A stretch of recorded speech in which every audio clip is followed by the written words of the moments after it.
Hello, and welcome to our presentation. We are the Onboard Diagnostics Autodynamics System Team, Group 1. I'm Michael, and the ones I worked alongside with are Rasheed, Matteo, and Justin. First off, we'd like to go over a brief overview of our project. We'd like to thank our client and technical advisor, Dr. Stephen Knudsen, for his guidance throughout the project. Our project, OBD-ADS, is an open-source platform designed for rally racing environments, where real-time vehicle performance data can be the difference between winning and losing.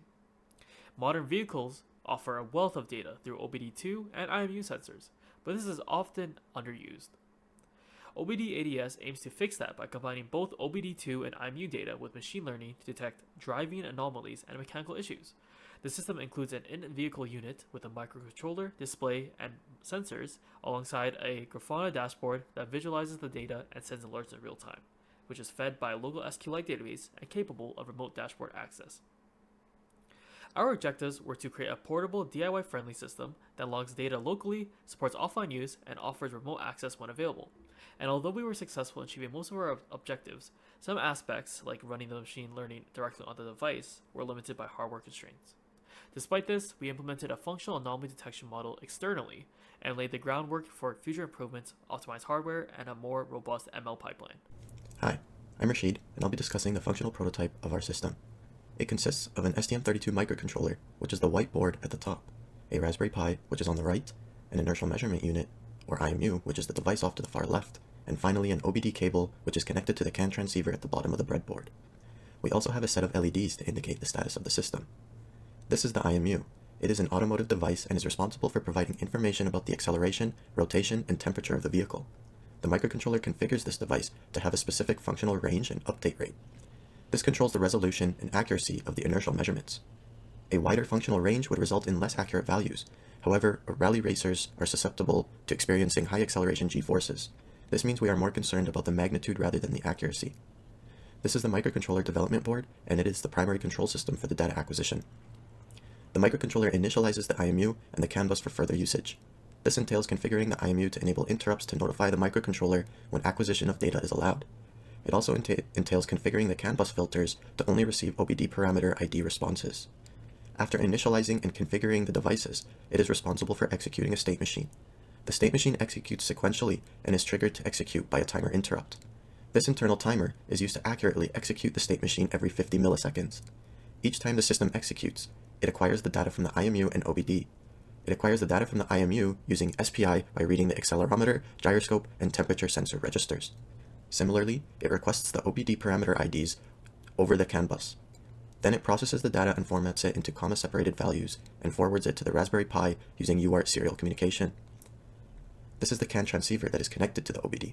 It converts the CAN high and CAN low differential signal into a serial protocol that the microcontroller can interface with. These LED lights indicate the running status of the firmware on the microcontroller. The green light toggles each time the state machine is executed, while the red light indicates the system has faulted and needs to be reset. The yellow LED is strictly used for debugging purposes.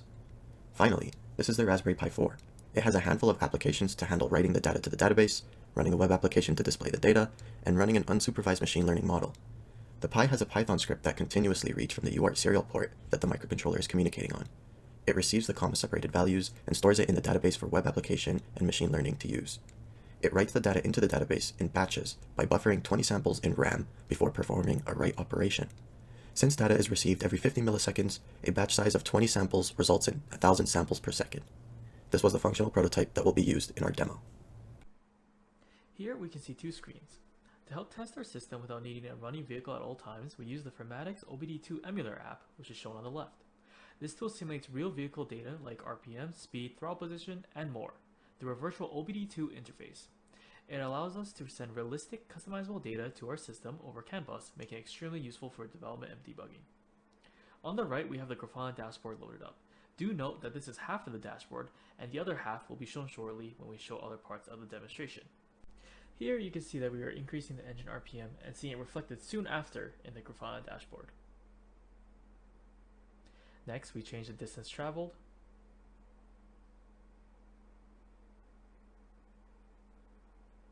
Now the calculated engine load. And finally, the throttle position. As you can see, all these details have been lively updated on the Grafana dashboard via the acquisition tools that Rasheed spoke about earlier. Here, as you see, we rotate the IMU, the gyroscope data is being updated, and the slight acceleration of us rotating it is also taken into account. Now, as you see, we put our finger on it, the temperature also rises, and Grafana takes that into account. What you're seeing here is the full Grafana dashboard as it appears on non-mobile screen sizes. This layout is designed for users accessing the dashboard remotely, giving them access to a comprehensive view of all available vehicle statistics. On the other hand, this is the mobile-friendly version, optimized for smaller screen resolutions and intended for display directly within the vehicle. Hi, I'm Matteo, and I'll be going over the machine learning for the OBD-ADS project.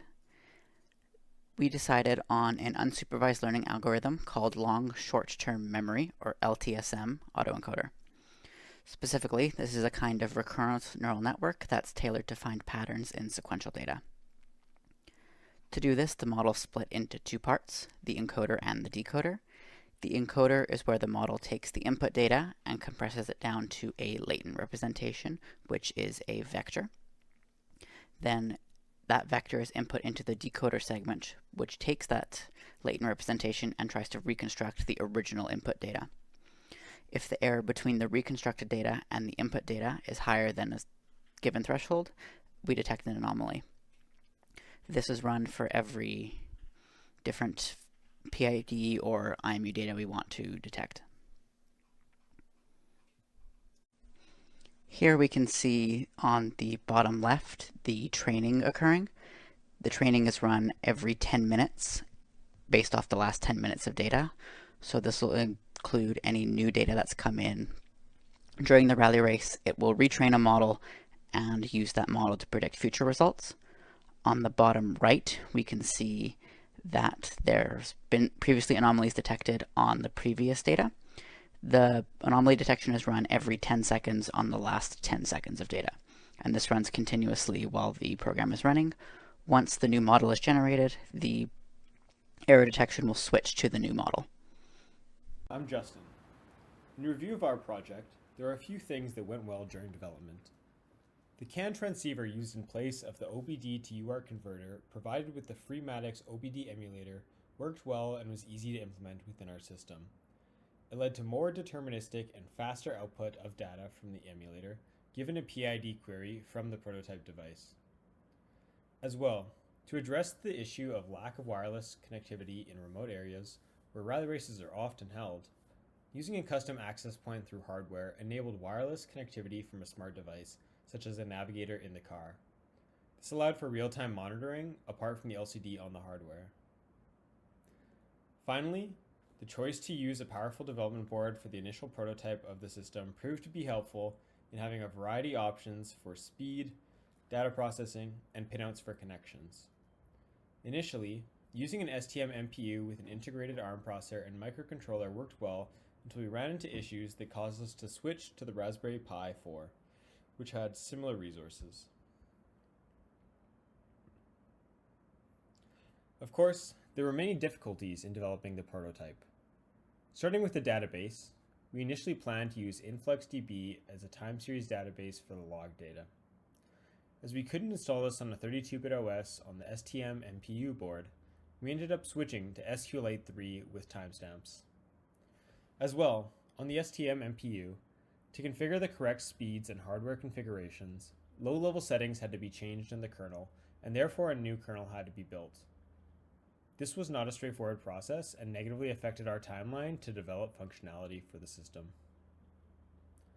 The SD card backup functionality was not able to be implemented during the project because of the technical difficulties encountered, even though we had planned software and hardware resources for it. Lastly, the STM board with the 32-bit OS also did not allow for the machine learning system, which was with Python and TensorFlow, to be installed and used. This also contributed to switching from an STM MPU to a Raspberry Pi SoC late in the design stages. To develop this project further, SD card functionality would be prioritized so that users can rely on locally logged data for redundant storage and later analysis. As well, A custom PCB would be developed for this project that reduces size, weight, power, and cost by lowering the amount of overkill resources and constraining the hardware to only what is needed. A large cost of this system was the powerful development boards used in the prototype. To further this aspect, using a custom UI for the LCD and web displays would likely be useful in providing meaningful insights into vehicle performance.